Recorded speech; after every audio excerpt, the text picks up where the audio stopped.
Welcome, everyone. It's nice to see you here this evening. I hope tonight will be an informative evening, allowing all of us to be more successful with recycling and dealing with our waste. Living in Santa Clara County, many of us live in one city, we work in another, and we might even have children that go to school in a different city. There are 15 cities in Santa Clara County, and there are 7 different recycling programs or companies. Some aspects between them might be similar, others are really different. So tonight I'm really hopeful that we'll have some clarity between Sunnyvale, Mountain View, and Los Altos at least. We have 3 experts that are with us.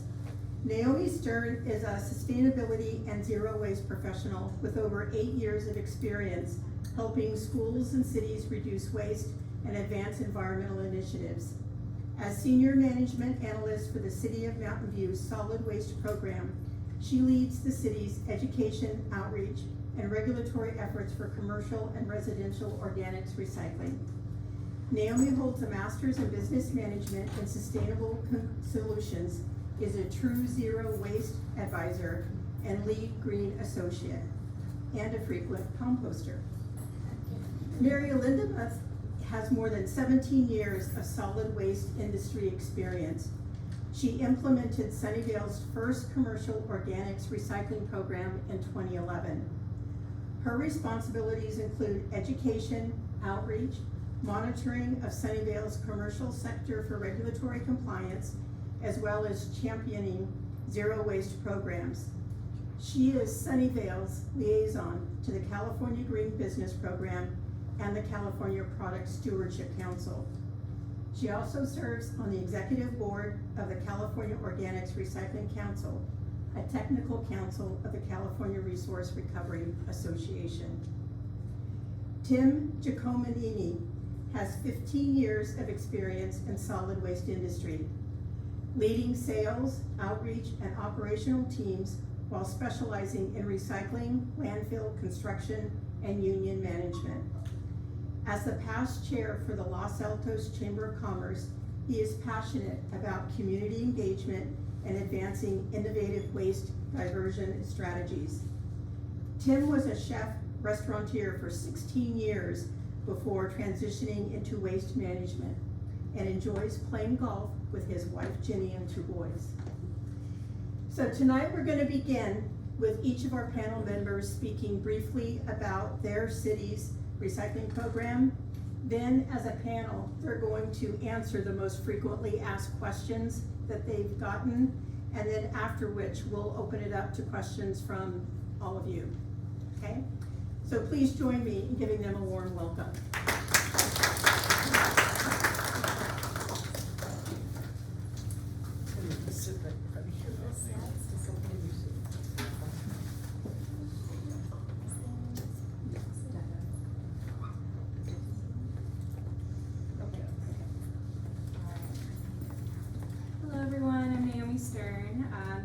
Having me. I was curious if you could raise your hand if you are a resident in the city of Mountain View. Great, me too. And if anybody, if you could raise your hand if you work in the city of Mountain View. Okay, me too. Great, well, speaking to the City of Mountain View Zero Waste and Recycling Program, and my contact information is there if you have any follow-up questions afterwards. So what does the Zero Waste and Recycling Program do? We manage the solid waste generated in the City of Mountain View. So that is the compost, the recyclables, and the garbage. We don't do like liquid solids, or we also have a closed landfill in the City of Mountain View, and that is managed by a separate team. So just setting the groundwork there. And our directives, what our program does is really focus on public health and safety. So that's what our goal is to make sure that the City of Mountain View is managing our waste in a way that maintains and protects public health. And the other big part is diversion. So our goal is to ensure that the city has the highest diversion possible and that all residents and businesses know how they can achieve that diversion for themselves. And how we do that is through education and outreach, and our waste hauling programs. So for our collection program, the city contracts with Recology to provide those compost and organics, recycling, and trash collection services within the city. So this is we have an exclusive franchise collections agreement with Recology. So they are the only waste hauler in the city. The city has a 10-year contract agreement with Recology that started in 2021 and will expire in 2031. And so where does everything go? So we'll start with compost. Compost is processed so Recology picks it up from your house or your business and brings it to South Valley Organics, which is a Recology run facility for organic waste compost production in Gilroy. And generally what's accepted in your compost cart is food scraps, all food soil paper, and all yard trimming. So we do all organics in one cart for the city of Mountain View. For recycling, Recology picks it up and brings it to the Smart Station, which is in Sunnyvale. And Mary's going to talk a lot more about the Smart Station, so I'll leave that for there. But and then from there, they prepare it for the market, and from there, your recyclables go other locations. And Mountain View has what we call a dual stream recycling program. So the carts, like as shown here, are split down the middle. So on one side, you put all of your container recycling, and on the other side goes all your paper recycling. So for containers, we like to say it's like anything that's a bottle, tub, jug, or a jar. So that's glass. Aseptic containers are also, they're not pictured here, but we do accept those. And aluminum, and the plastics that are bottles, tubs, jugs, or jars. And what happens to our trash? So all of the trash from residential and commercial goes first to the Smart Station, where recyclables are removed from that waste stream, and then whatever cannot be sorted then goes to Kirby Canyon Landfill, which is in San Jose.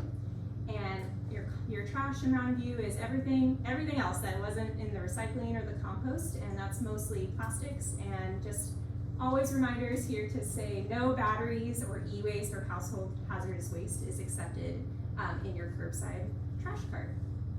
So we're really proud in Mountain View that we've come a long way with our zero waste programs, and we have part of that zero waste plan is getting to a 90% diversion goal, and as of 2024, we're really getting very close to that. So really happy to answer your questions tonight, and I'll pass it off to Mary to talk about Sunnyvale. Can I ask you a question? What is diversion? Diversion is like sending things away from the landfill, diverting material from the landfill, because when a material goes in the landfill, then it's no longer going to be used anymore, right? So we're trying to divert material away from landfill to other places where we can reuse it or we can repurpose it. So that's what diversion would be. Thank you for that question.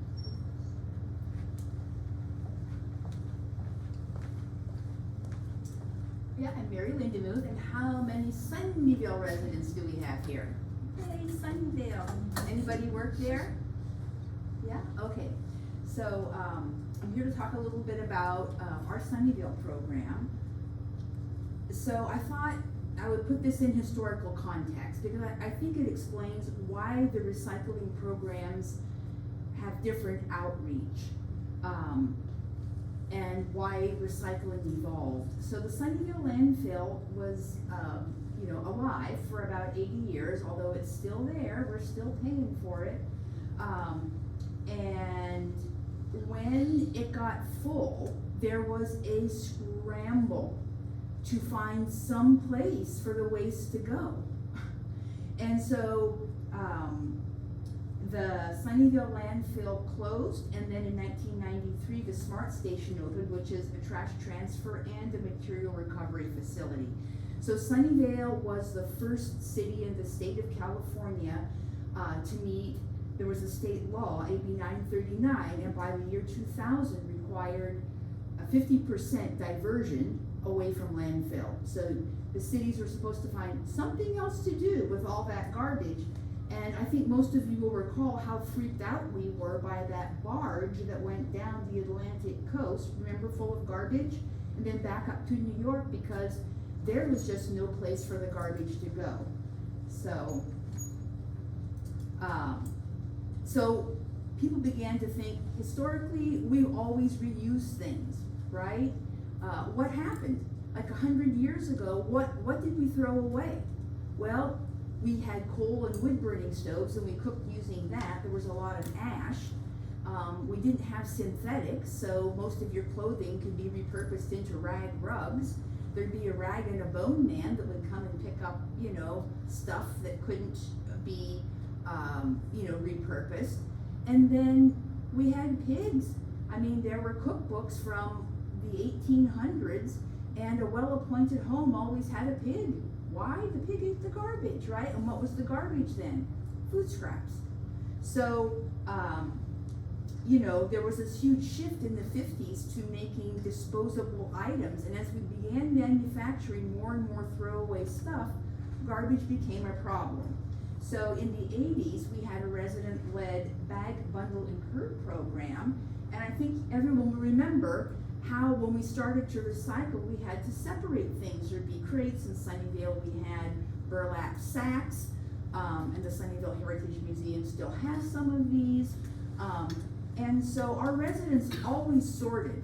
Our residents always kept the paper separate from bottles and cans. And everybody knew you had to keep those separate to recycle them, right? So just like Mountain View, where it's known as a dual stream city, all of our collection trucks are split body. All of our collection carts split body as well, with 2 lids, a central divider, and people continue to this day to put bottles and cans on the one side, containers, and paper on the other. In 2011, we began our commercial food scrap program, and in 2017, we rolled it out to residents. And that's important because what happens when you put food into a landfill, when you dig a dig hole and bury food? What happens when it rots? Methane gas, right? And what's wrong with methane gas? It's explosive for one thing, which is why we have all those jokes about not lighting matches over at Shoreline Amphitheater, right? It's methane gas, it's explosive, and so if you have a landfill, you always have a landfill. You're always putting piping in to pull that methane out. And the other reason, of course, is methane is a very powerful greenhouse gas. And historically, we've always done better things with food, right? So we can do better, and we began in 2017 residential food scrap recycling.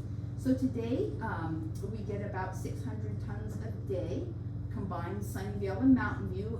Palo Alto used to be a partner, they pulled out. Cupertino just joined. And so we say diversion today is about 60% overall at the station. I will say from straight up garbage, and we do recycle, we do process Mountain View's garbage, but we're getting about 35% recovery from the garbage because we're human and people make mistakes. So that's why we process the garbage. And I will say in Sunnyvale, we don't have a landfill bin per se because we do recycle from the garbage.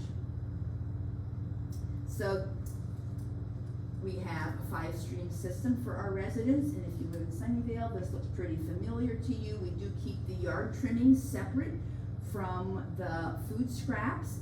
Sunnyvale has what's known as a brown bin program because we do take the food scraps separately, and the food scraps we use for renewable energy. And then, of course, as Naomi said, we have separate collection curbside for motor oil filters, batteries. Please never put those in your recycling cart. There are places you can take them along the El Camino, batteries and bulbs. Some of the big box stores will take them back. And then, just so you know, this is how everyone recycles. None of us personally recycle anything. It's about markets. And so what we do is clean up the stuff you give us. So for example, you'll put containers in your recycling cart, glass, metal, and plastic, but metal has to be baled up in a metal bale to go to a plant that will be able to take the metal, right? And then there'll be a separate bale for paper. and there can be, they call them bale specs for different grades of paper. So we have to separate everything out that you give us. When we do dual stream and keep paper separate from the bottles and cans, that means we're not gonna get nasty splashes of juice or Coca-Cola on the paper, and we'll have much cleaner paper, which gives us higher market value when we do send it into the recycling market. So this is kind of what it looks like with conveyor belts and multiple bins, and this is how we do it. We have human beings that pick through the garbage, but we also have AI and robots on the recycling line. So, any questions before I turn it over to Tim? Yeah. So those containers that have paper on one side and the other. Bottles, cans on the other, bottles and containers. cans on the other side, when the truck tips those over, those really stay separated? Yes, they do. Wow. Yes, it's engineering. Marvels of engineering and design. Yeah, there's two lids, and so when the truck picks it up, gives it a hug, picks it up, the lids open up, and then the paper goes to the one side of the cart, and the bottles and the cans of the containers spill to the other side. The same thing for our food scraps and our garbage. The food compartment goes to the food side of the collection truck, and then everything else goes on to the garbage side of the truck. And then when the trucks come out to the smart station, we have different bunkers. And then there's a paper bunker, there's a bottle and can bunker. So when the truck backs up and dumps the load, it goes to the proper bunker. And then it goes up the conveyor belt. Paper is kept separate, and then the bottles, cans, and containers go to another line. So it is all kept separately. Yeah. You're welcome. So the compost, the food scraps, they all go kind of renewable energies, it's not being composted. It is not a compost program, it's what we call a brown bin program. Santa Cruz and Milpitas also have brown bin programs. So we just grind it up into a slurry or a mash, and we send it, it's called anaerobic digestion. So it uses the same microbes that we have in our tummies, right? You know, we can get gas from food, and it gives the microbes gas as well. And so instead of having to buy gas from PG&E, we can displace PG&E fossil gas with renewable gas from the food scraps that our residents and businesses give us. Yeah, so it's pretty cool. So it's not a compost program at all. We do compost the green waste though, from our yard trimmings cart. That goes down to Gilrig, it's composted, and of course I think if you're a Sunnyvale resident or a Mountain View resident, you know you can come out to the smart station and pick up finished compost, which has got organic certification on it, and we call that a closed loop system. You give it to us, we compost it, we bring it back up for you to use. And we just opened up a new compost hub, also welcome to come and take compost next to the Charles Street Garden, 433 Charles Street, downtown Sunnyvale. So, new compost hub. Thanks.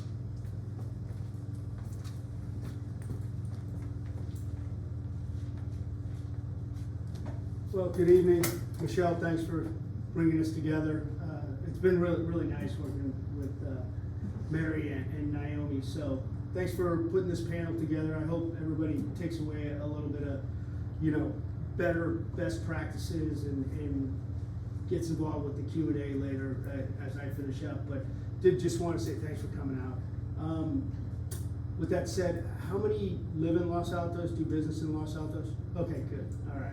Well, that's what my hope was, is that I could touch a little bit of you tonight and give you some ideas on what we do. I've been with the company 12 years. Louis Pellegrini is the owner. He's the third generation trash hauler. His dad started from his dad in 1939 with the contract at Stanford University. So you can see, that's actually Louis on the old red truck, and his dad is taking the picture. We've touched on how trash has evolved over the years, from basically gentlemen and folks carrying burlap sacks to hog farms to, creating organics into chicken feed. You can kind of see what has transpired over the years. It wasn't glamorous back then.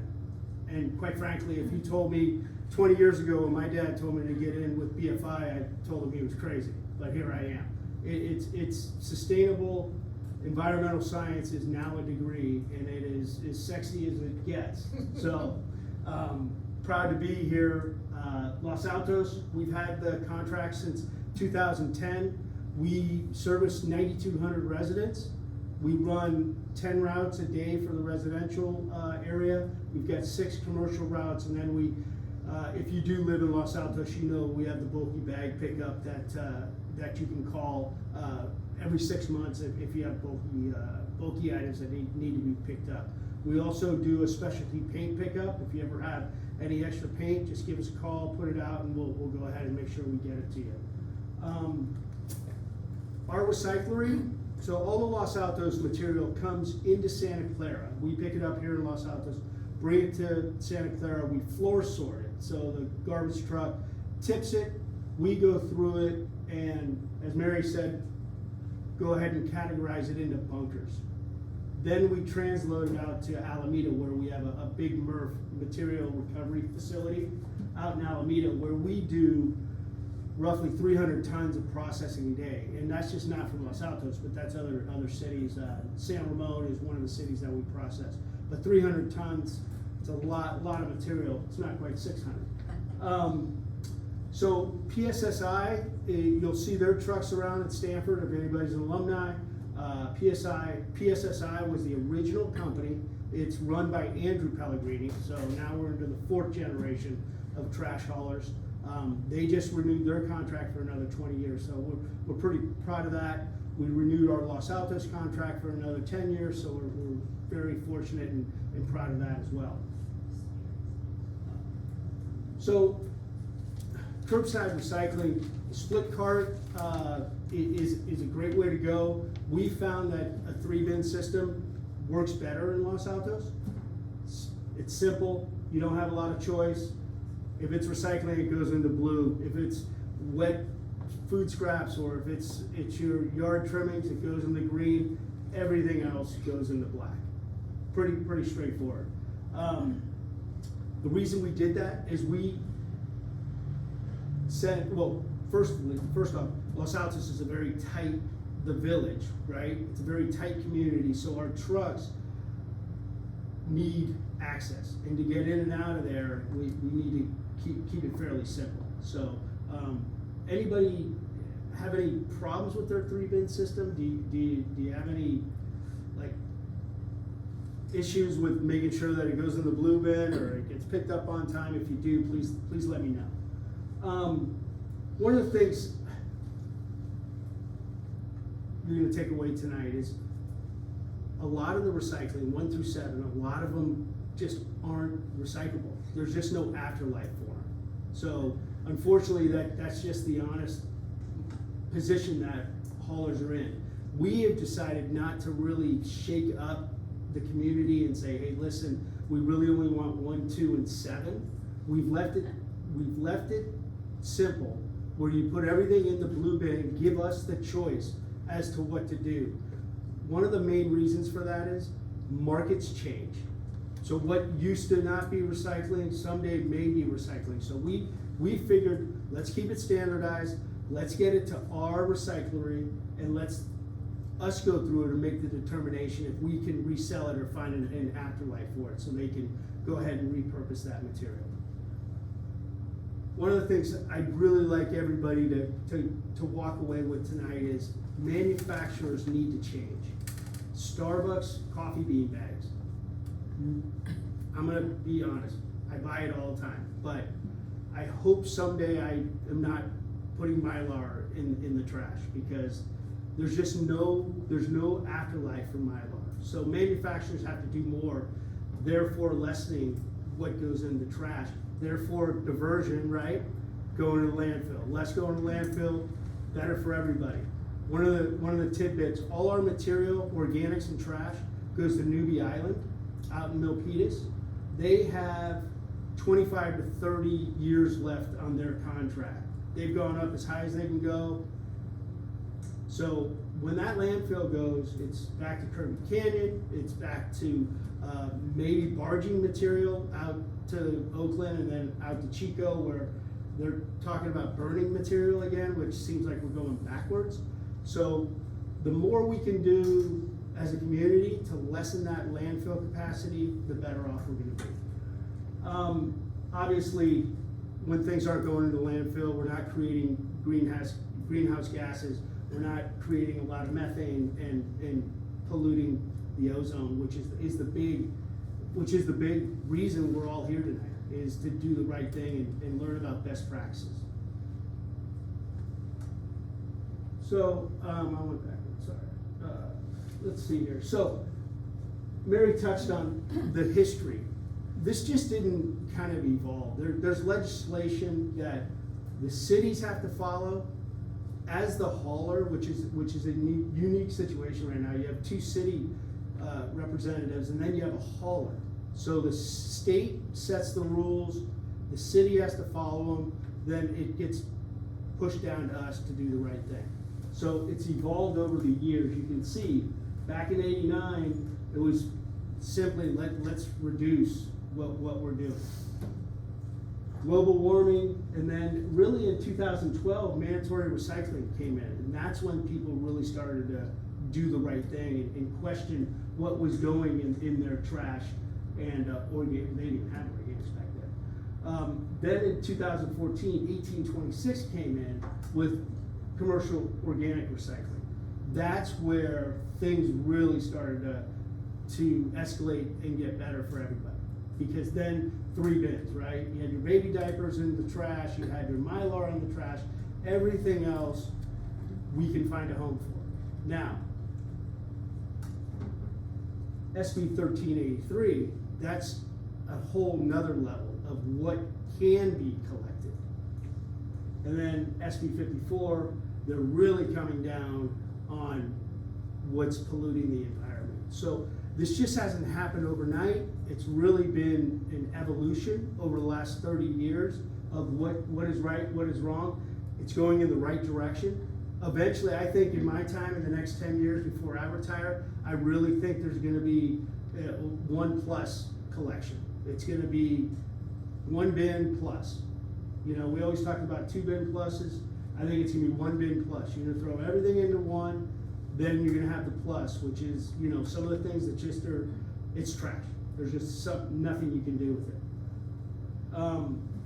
So this is kind of a bad picture, but back to the material that comes into Santa Clara. It comes in, gets tipped, it goes into big bunkers that are built of cinder block and metal. I mean, big tractors come in and tip this material, and then we have floor sorters that go in, and we have many tractors that drive around and make sure that the material, the metals, the plastics, the cardboard, the organics, all of that is separated. Then that is transloaded into big semis and taken to the appropriate processing facility. What else? One of the things people hear all the time is that China is not accepting any of our material. That's not the case. We still are able to send overseas, however, it is becoming more difficult. Their contamination rate is very, very stringent. We haven't had any loads that have been rejected, so we are looking for other avenues, and that'd be Indonesia, that'd be South America. They're opening up some different processing avenues for us to ship material down there. Also, one thing you can think about, 20 years ago, there was 22 paper processing plants, paper mills. Now there's 5, maybe 3, and Mary's shaking her head, so, Well, is it 3 or 5? very few, and Yeah. some of it's the glass getting into the paper that burned Right. out the screens of the American paper mills. Before you replace a screen in your paper mill, maybe once every 10 years. Once we started, getting broken glass into the paper, it drove up their costs. So unintended consequences of That, mixing materials. I'll leave you with one tidbit. So now we're scrambling to rebuild paper mills, and they each take about 12 to 15 years to build. So until then, we will be source separating, we'll be using our 3 bins and doing the best to keep what is dry. That's very important. What is dry and what is wet. And what I mean by that is when you have a bottle of water empty it out. When you have a sour cream container, just rinse it lightly. You don't have to go to extremes, but we really want that dry paper and cardboard in the recycling as dry as possible. If it's wet or it's gummed up with, food soil papers or things like that, it really, it puts us in a bad light, and sometimes we gotta pull that stuff out and throw it away as trash. So, in summary, proud to represent the city of Los Altos. The Pellegrini family is very, very good to me, and, on behalf of them, just thanks for having us, and look forward to some of the questions. If you'd like a copy of the video, which is at the bottom, I'm happy to send it to you. Just give me your email address.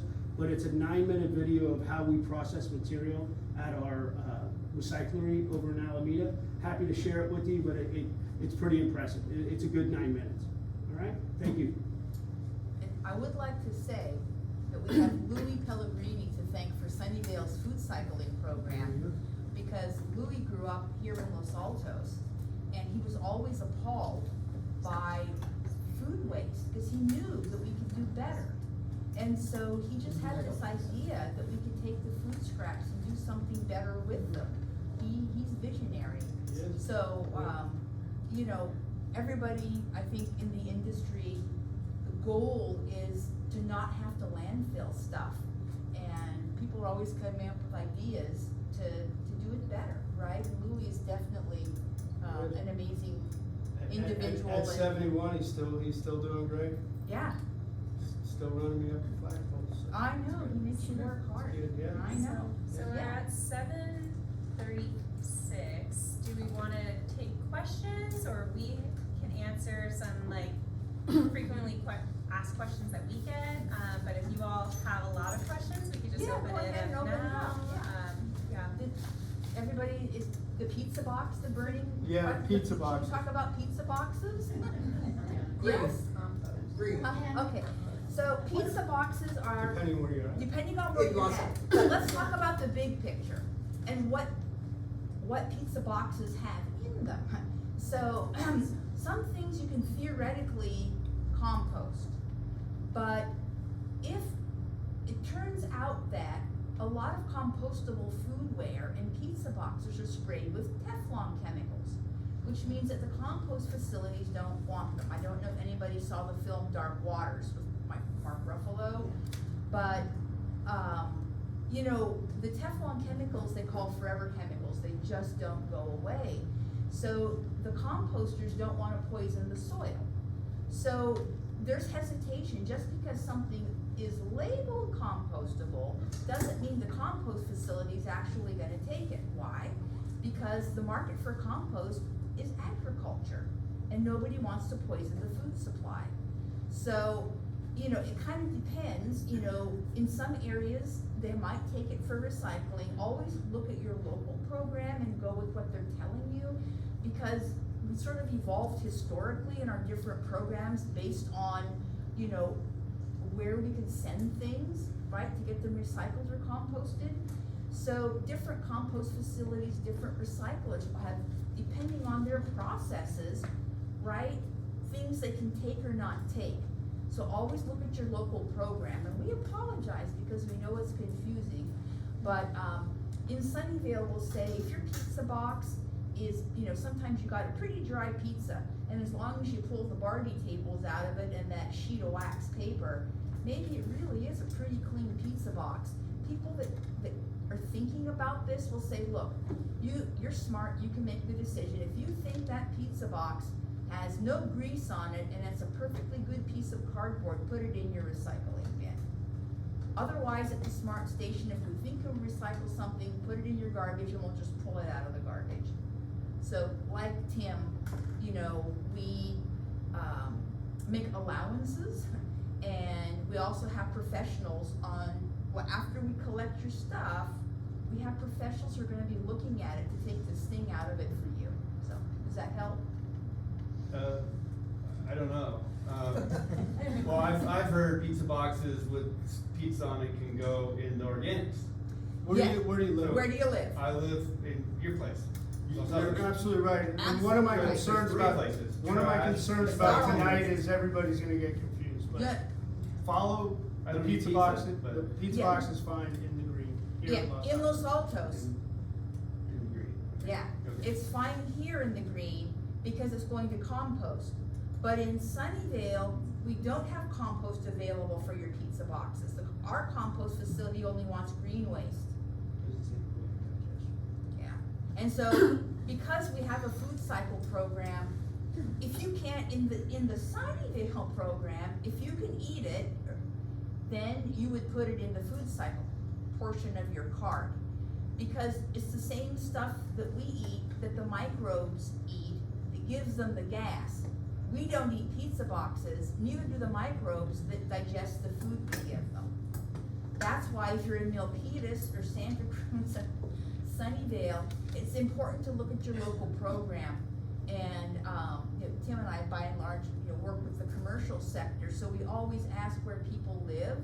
And I'd say, if you are working in Sunnyvale, please look at the signs and do what the Sunnyvale program is. But if you go home and you live in Los Altos or Mountain View or Fremont or, up in San Mateo County and have ecology service, the programs are designed for the facilities we give the stuff to. That's why, right?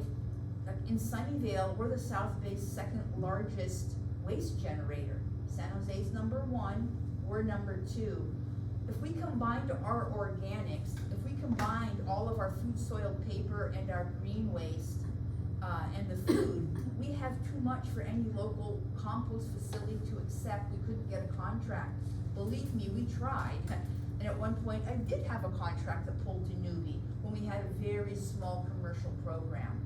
But once these laws passed and we had to figure out a home for all of it, we were just too big. So we had to thank goodness for Louis Pellegrini, because he said, look, we can do something different with the food, more like we used to do, use the food for a different good purpose, right?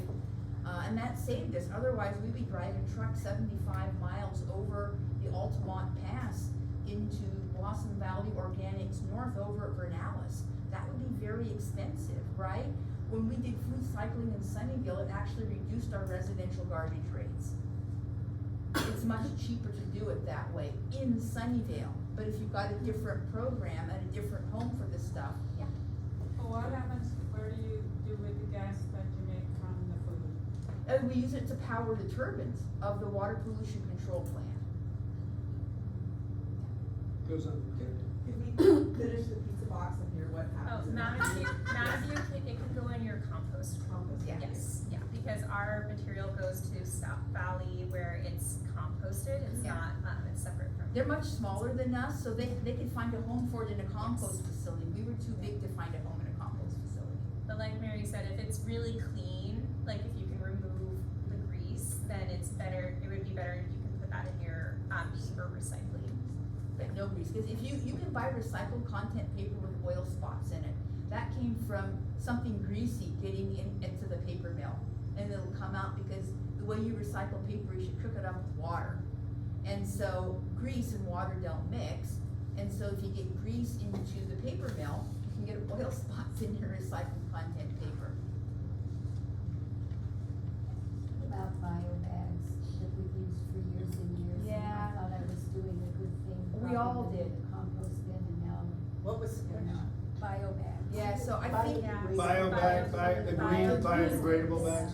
Yeah, bioplastics, composters have the same issue where their goal is to have an end product that is plastic free, that can go onto farm fields and be used to grow food. So, and for, right now, the materials available for bioplastics just aren't at that point where they can be fully composted and be foods and end up with food safe. So they cut them at the composting facility. They cut them open, empty them, and pull them out. Yeah, they don't want them. Well, So what are we supposed to do instead? my compost, you can use a paper bag. Newspaper. Newspaper. Newspaper It's sprays. newspaper. How about Yeah, paper nothing. towels? What's that? yeah, Paper. Paper towels? yeah, that's fine. yes. Yeah, Even if it's colored print. yeah, that's fine, yeah. One of the things I was gonna just add to that is, what was happening a lot is it was breaking down the machinery. When that bag, we tried to grind that bag, I came from Newby, I really started that composting facility up there 15, 16 years ago. And so what was happening, all these bags were coming in and we were down for hours on hours, having people climbing up machinery, cutting all the bags out. So as hard as it is to digest that, it's easier, it takes care of the smell. I do it at home, I just take it out every day. I line it with a sandwich paper bag. I take it out every day, I know it's a little bit more effort, but just think that there's somebody at the end that when the machinery gets gummed up, that puts us down, therefore costs are gonna go up. Because when machinery's down, it costs more to process. Obviously, supply and demand, cost goes up. So that's really one of the, along with everything the panelists said, that's a major factor of why we're getting away from the bio bags and any plastic bags. Yep. I will say my grandma, you know, she used to, she didn't want her garbage to smell. So my grandma would put anything that might smell into her freezer, and the night before collection, she'd take it out. I mean, I look at my mom and my grandmother, and they used to do stuff like this. I mean, my mom would wash out the garbage cans once a week when the garbage men would come. And we have pictures of my little brothers in the garbage can full of soap bubbles in the summertime, because it was cold water. They'd just jump in and swim in the garbage can. But I mean, we did have different ways of, I mean, I don't wanna be washing out my garbage can. In Sunnyvale, you can call and get two free cleanings for your cart annually. But I mean, we did manage things differently, right? Yeah, so. Do you just have to call to get your garbage cans cleaned? Well, we'll do a card exchange, give you a clean one, take your old one. Yeah, give you a clean one, yeah. In Mountain View, and then the other answer, can you compost the, Starbucks cups? Yes, Yeah, yes. so I actually stick those in my compost bin and fill those up instead of paper bags. Oh, So- that's a great tip, yeah. I do the freezer method, but I'm, you know, that's what works for me. And the new lid, they've got new lids now that are kind of. Yeah, the papery. fiber-based cups, those are accepted in Okay. compost for us, yeah. But if it's a bioplastic, then no. Yeah, I think the manufacturers jumped ahead of they sort of jumped the gun. They began labeling things compostable, but they never talked to the compost facilities. They, you know, and the compost facilities are the final word on this. If they don't take it, they don't take it, right? Yeah. Are they compostable in Sunnyvale? The Starbucks? No, not at all. We do not have a compost program. We have a food cycle program, in Sunnyvale. Those are garbage. You talked about the the biodegradables and actually not appropriate for the compost bin, right?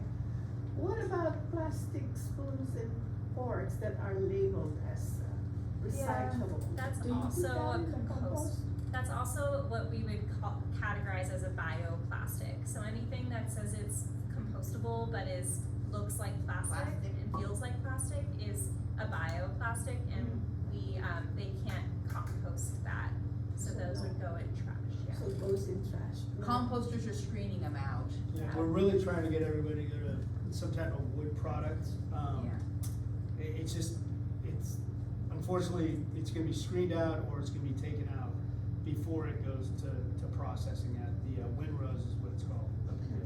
So the cups that you have now, you can't put into the Los Altos, You can put it in recycling.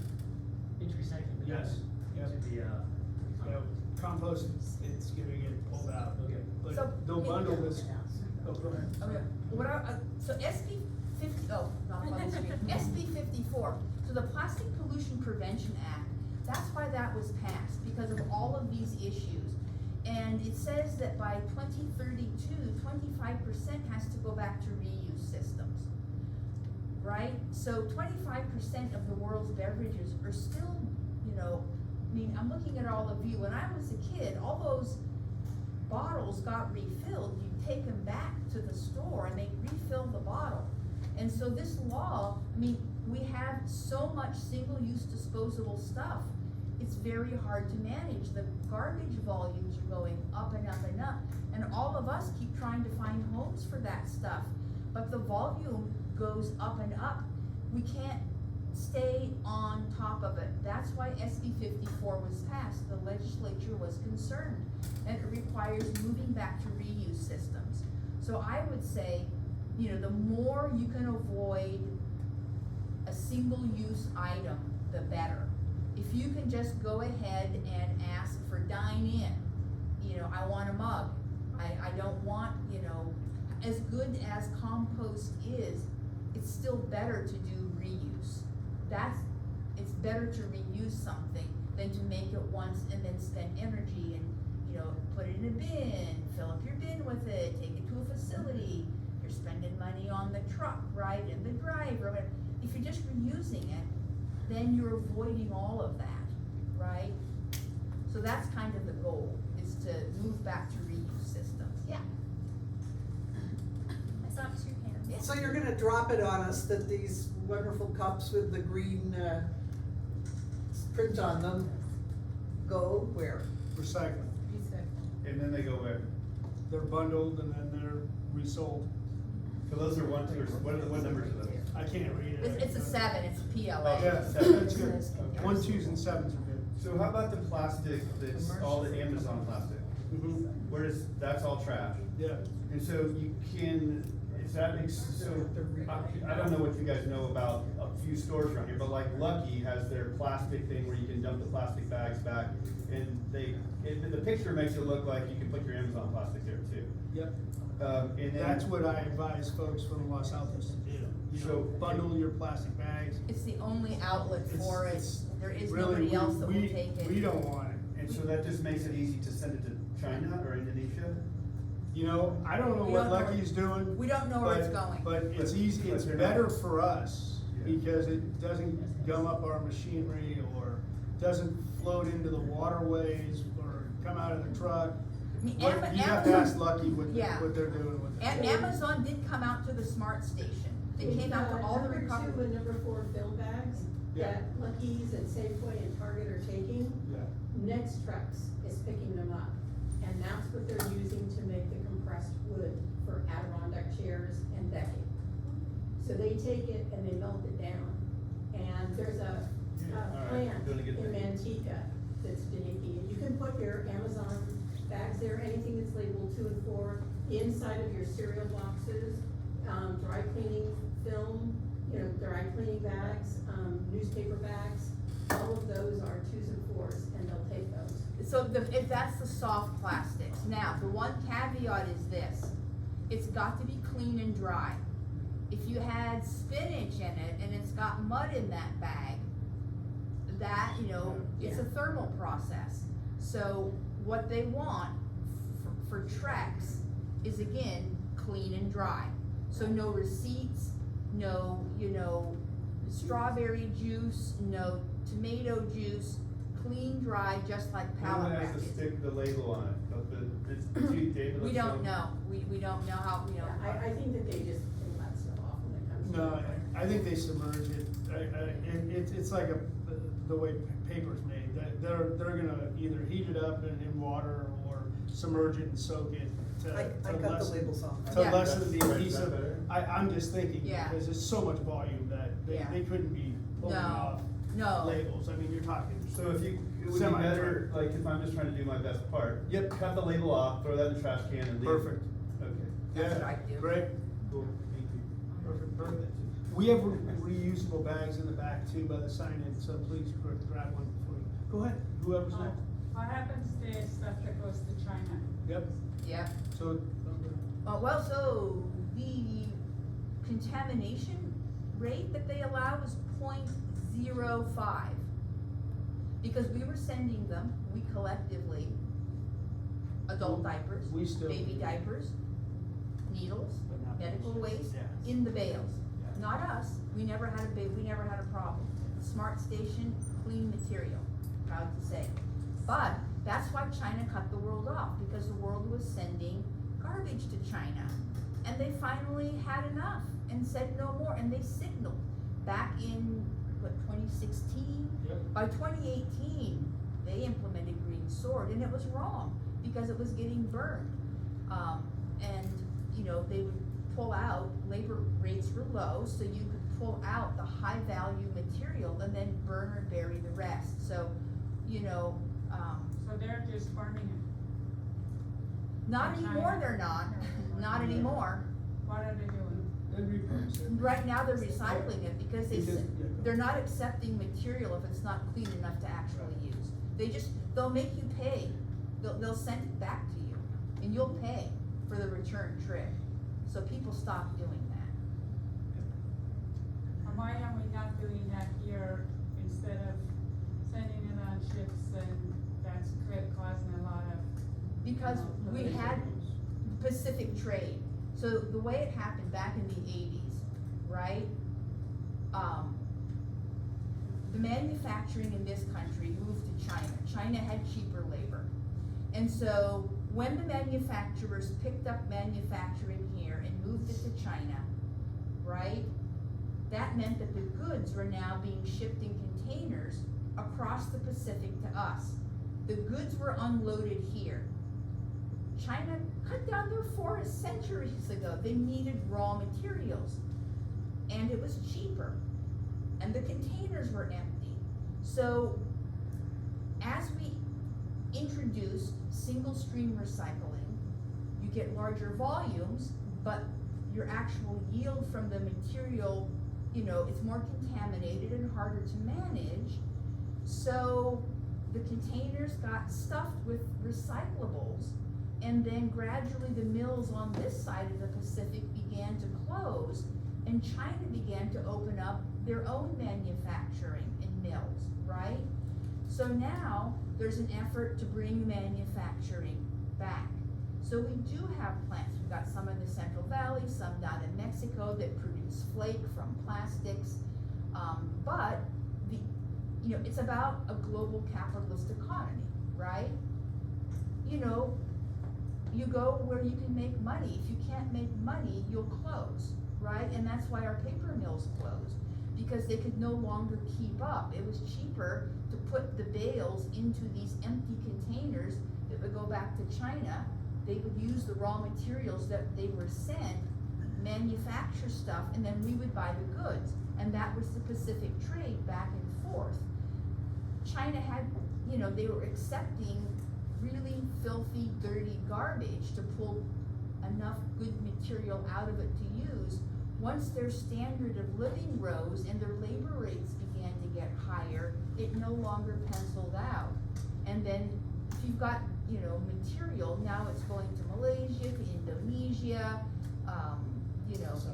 South America, Turkey, Poland, sadly. My son-in-law is Polish. A lot of European, England is sending a lot of stuff that they can't manage in England, but similar things happen there. To Turkey and Poland. It's really heartbreaking because Poland is beautiful.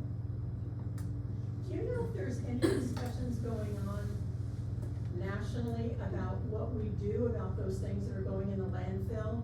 I mean, it's really disheartening to hear that we are sending things to Malaysia and Indonesia. Those countries need it less than even us. That's what SB 54, one of SB 54's requirements is responsible end markets that the state of California must determine. And that's something that all of us, when we were pushing and supporting this legislation, responsible end markets, because the goal is circular economy, right?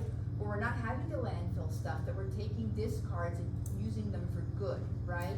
And so SB 54 requires responsible end markets, and it requires the state of California to determine that. Okay, so then, I guess I'm trying to figure out if we need to buy some of those consumer products, but we can't find any products that are in containers that allow it to be recyclable. Like when you think of all those clamshell containers for fruits and vegetables and things. SB 54 requires the manufacturers It's gonna push the manufacturer. to make it green and take it back. That's the intent of SB 54. Make it green, take it back.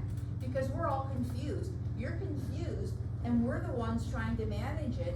And, you know, when I get calls from residents and say, you know, this is like a lot of plastic and it's really filling up my recycling cart, can I, you know, you're right. I mean, as long as Trader Joe and Costco and all the rest of them continue to move to ginormous pieces of plastic for which there's no aftermarket, you're between a rock and a hard spot. I mean, not everybody can make it over to the farmer's market and take their own hand-woven basket, right? For the produce that they want to get. Yeah, SB 54 is really trying to put that burden of recycling back onto the producers, Right. the ones who are making all this this stuff, because it's been marketed to us as consumers like it's our fault and all we need to do is recycle right, Yeah. and then But it's the not problem you. goes away. And Yeah. but it's not us as I consumers. mean, numbers It's, 1 through yeah. 7 were never intended as recycling codes. How many people here remember the first Earth Day? Yes? Remember the contest with the chasing arrows? When that chasing arrow symbol went into the public domain, the plastics industry glommed onto it. They knew the public would understand it to be a recycling code. But what they told us at the time was that, oh no, it's a plastic resin code, which in truth it is. Between numbers 1 through 7, there could be hundreds of polymers. That's why your clamshell and your water bottle, both number 1, can't be recycled the same way. They're made differently. They're a different polymer. They look alike to you, of course you're confused, but they're different. And it makes it hard on us, which is one of the reasons we try not to change any of our outreach when the manufacturers keep coming up with novel materials, because we know how confused you are.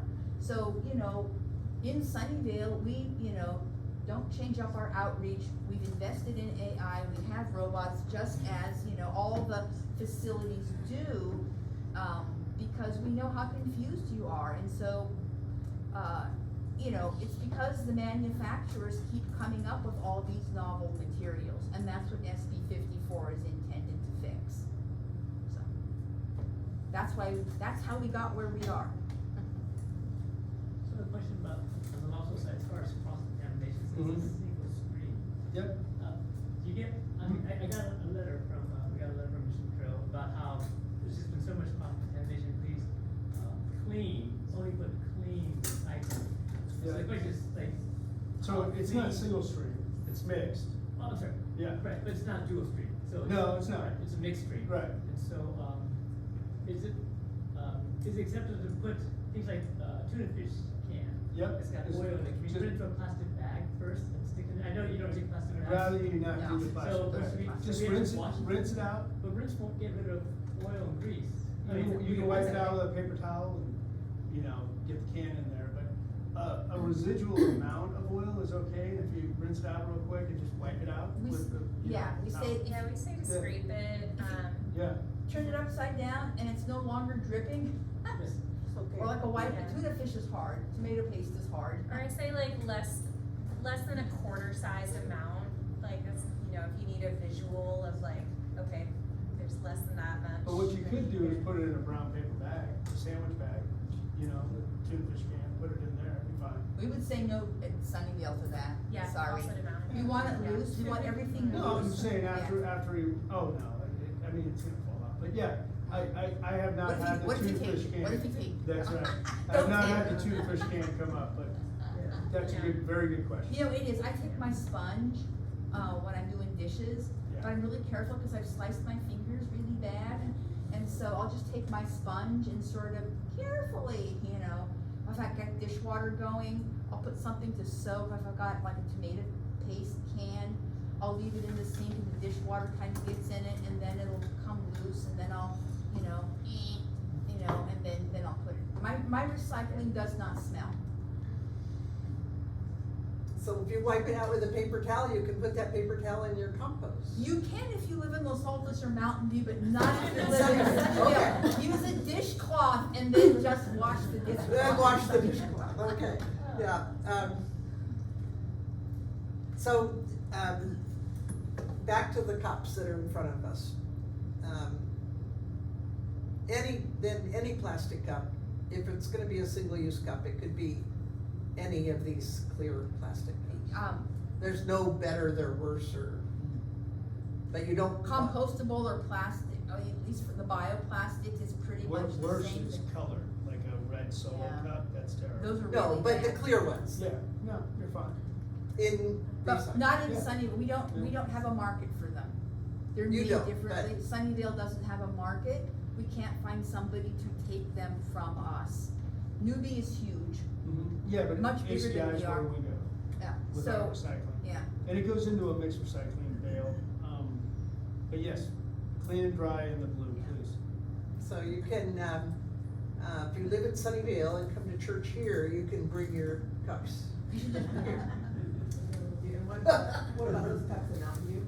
It's the same as Sunnyvale, because our recycling goes to Smart Station. Yeah. Is there some legislation on the table to not have the words compostable on the Yes. item? There is. Yes, Okay. SB 54, That three will do. 43, And, yeah. yeah, in 1201. And 1201. Yeah, yes. Yes. And when do these take Also, effect? Yeah. also 343. Yeah, 34, yeah, 34, yeah, yep, yeah. Because that's totally confusing. It And is, It says yes. on here commercially compostable. I bought, yeah, Yeah. and it's, within a very few short years, by 2020.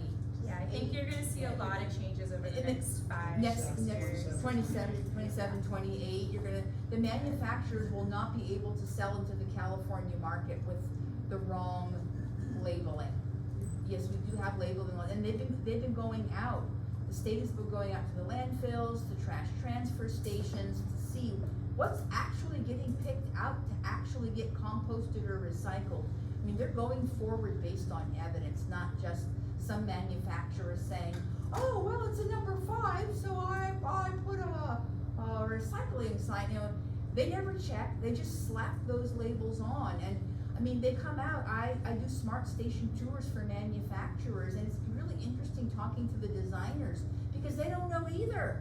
They're like the rest of us. Well, I thought that it was a number whatever, so I thought it was okay to put this on it, you know? So we're all, you know, it's a mess, and that's why you're all here, and that's why we have these laws, and we're trying to straighten it out, yeah. Since it's so confusing, is it better to put it in the trash and have it picked out, or put it in recycle and have it picked out?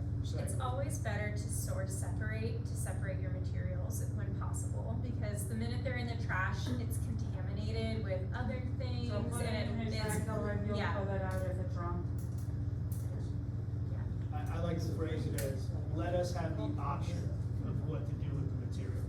If it goes into black, it's going straight to the landfill. But not in Sunnyvale or Mountain. Sorry View. about that. Yeah. Where do you live? Sunnyvale. Yeah, in Sunnyvale, so for example. People are gonna be so confused. Yeah, I know, see, so in let's say you got a big piece of metal, right? I mean, I'll tell people, you can bring it for free out to the smart station and put it in the scrap metal bin, or some people just can't do that. Just a big piece of metal, we'll pull it out of the garbage, we have magnets, if it's to separate ferrous from non-ferrous. So in Sunnyvale, you know, if you know, we'll sort it either way. But if it's dangerous or big, put it in the garbage, and we'll manage it that way. The truck is sized for bigger stuff. But we're gonna have, you know, professionals looking at your recycling too. I always like to tell people that we need like 99% of people trying their best. We don't need 1% of people doing it perfectly. So the fact that you all are here and really engaging in this topic, For sure. you know, that you're doing your best, and that's what we want, and that's what I encourage, you know, try, if you're not sure, like, try your best, and you can always, like, always ask, you know, we live in Santa Clara County, every city in our county has amazing staff that wanna help, wanna answer your questions, so, yeah. Like I say, we don't need 1% doing it perfectly, we need everybody We have trying. a nice their best, 9 dirty dozen. Yeah, That's well Yeah. said. Yeah. I'm gonna steal that. welcome to it. Go You can ahead. recycle it. Yes, for Los Altos, what do you think about packaging, dog food? You know, there's paper inside and kind of plastic outside. What do you do? I'd You have to see separate? the bag that you're referring to, I mean, there's, You know, like Kirkland. for my first, I don't have any animals, I'm sorry, but for my first inkling is it's probably trash. Mine It's too. probably, Yeah, it's probably, multi-layered. it's probably Multi-layers. Mylar, it's probably Yeah. lined with plastic and metals. Yeah.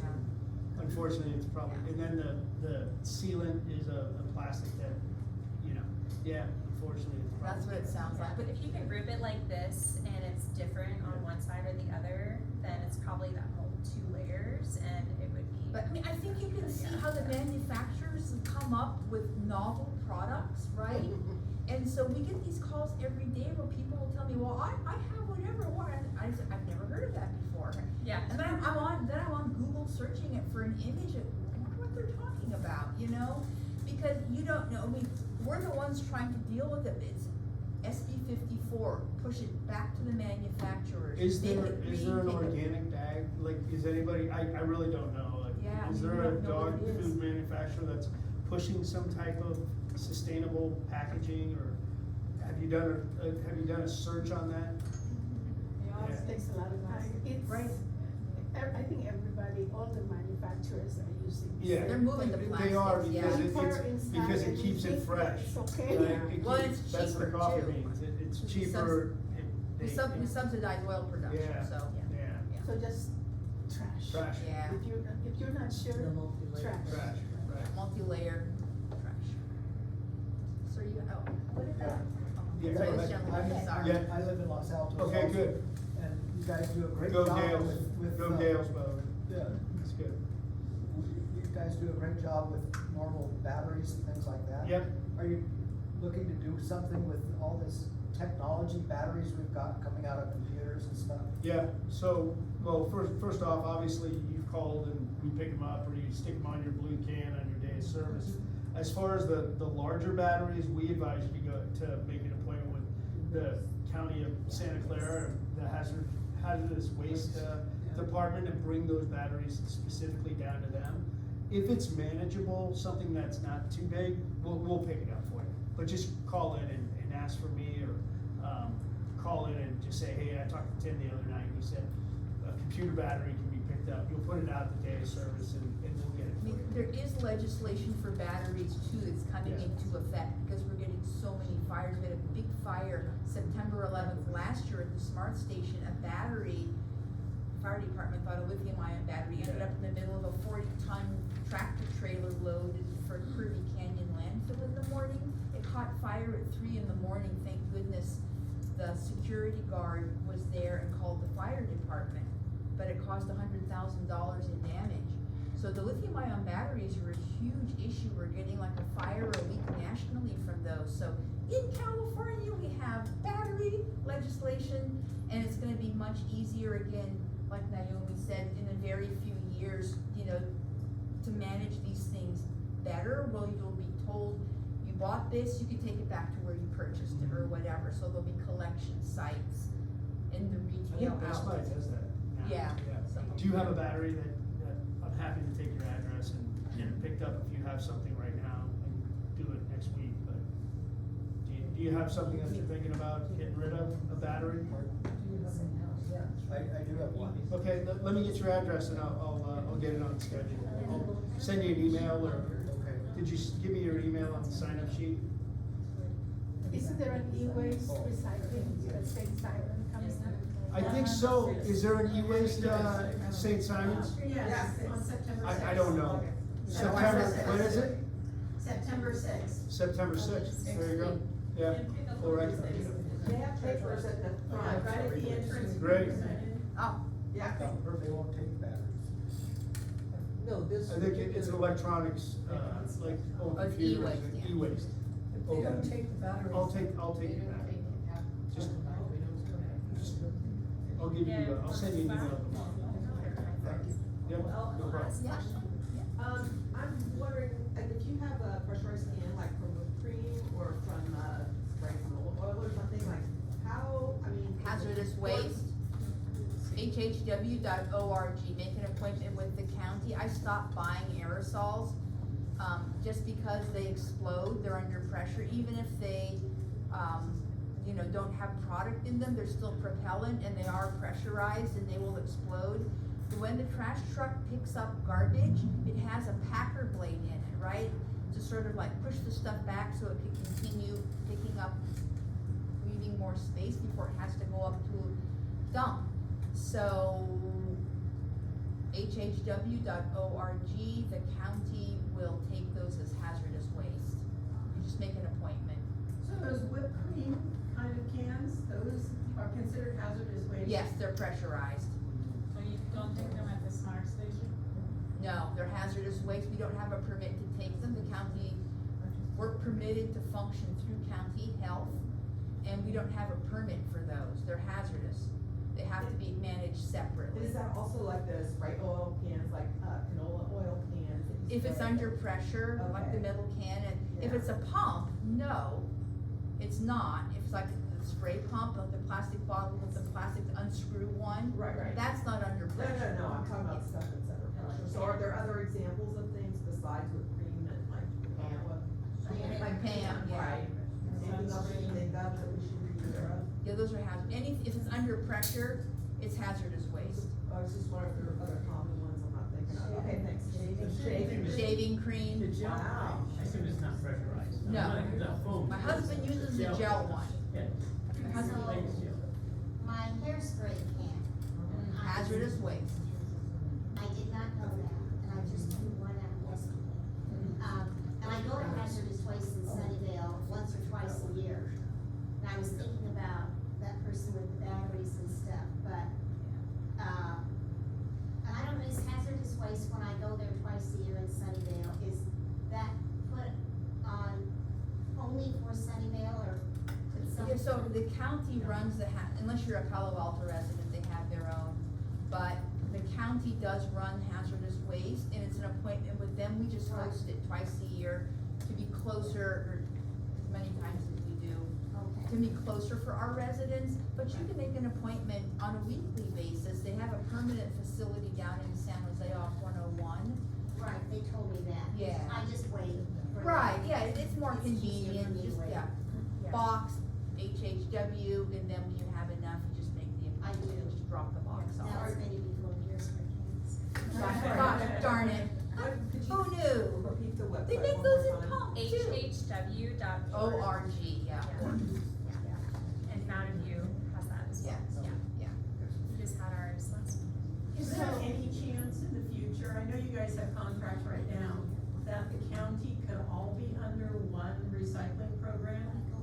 Very Instead of- unlikely, no, that would be, it's just not how collection agreements work, they're like a jurisdiction by jurisdiction, but again, SB 54, our favorite bill, is Yeah. aimed at building more consistency Yes. across different, across the state, Standard, so, we will expect to, that's something to kind of keep an eye out for, or a trend you can expect in the next 10 years is for programs to start to look, recycling programs to look more similar, but no, it's because of our contracts with then who we take the material to, like there isn't one facility that can handle yeah. everybody, Right, so yeah. it's gonna be broken up, Yeah. yeah. And it's our job as a city to ensure that our residents have those programs, so there's not gonna be like a standard across the entire county. Yeah. But there are, we collaborate a lot across the county, that's why the HHW program is, we have different temporary events, pickup days, but for the most part, it's like everybody in the county can access that program, and there's other examples too that are a little more behind the scenes, so we do a lot of coordination across the county, yeah. Yeah, the Sunnyvale, we're the second largest waste generator South Bay. Like I said, we couldn't find a home if we mixed it organic, so we had to find something different. It comes back to infrastructure. There are not enough compost facilities in the state. We need to build between 50 or 100 more, and it takes years, and it needs capital investment. That's all private. There aren't any, government, well, San Diego compost facility, but other than that, I mean, it's all a cobbled together system, because we make more garbage than the infrastructure can handle. So we're all just trying to find homes for the stuff. That's why it's, but our hope is SB 54. And I do, what's the time? You know that, Safeway has those bins out in front that they'll take the bags that you're Yeah, your flex, your soft plastic, Since you're, then you film put plastic. paper around all the toilet paper things and all that. How do they, where does that go, once I stick it all in there?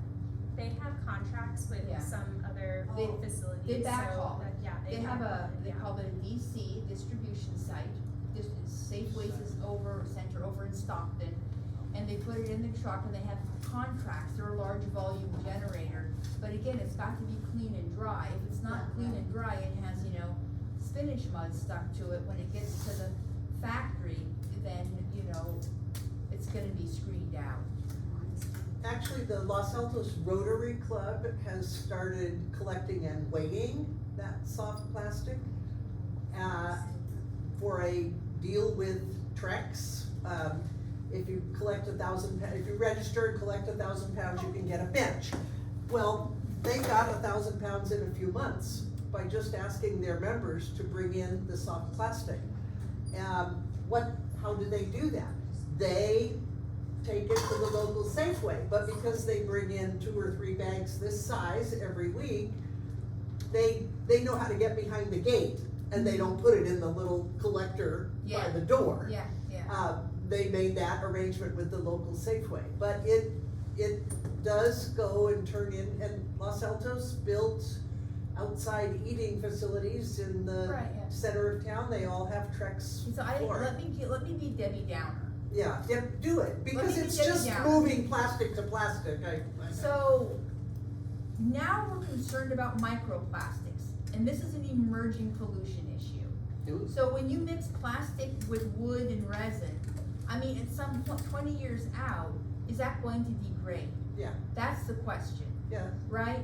So garbage in, garbage out, we don't know. Microplastics is now emerging. They're finding, the Lancet had an article, they're finding microplastics in heart valves when they are, doing cardiac surgery, finding blockages, and then actually, culturing out and analyzing what is in that plaque in the heart valve. They're starting to find microplastics. We're finding it in placentas, we're finding it in breast milk.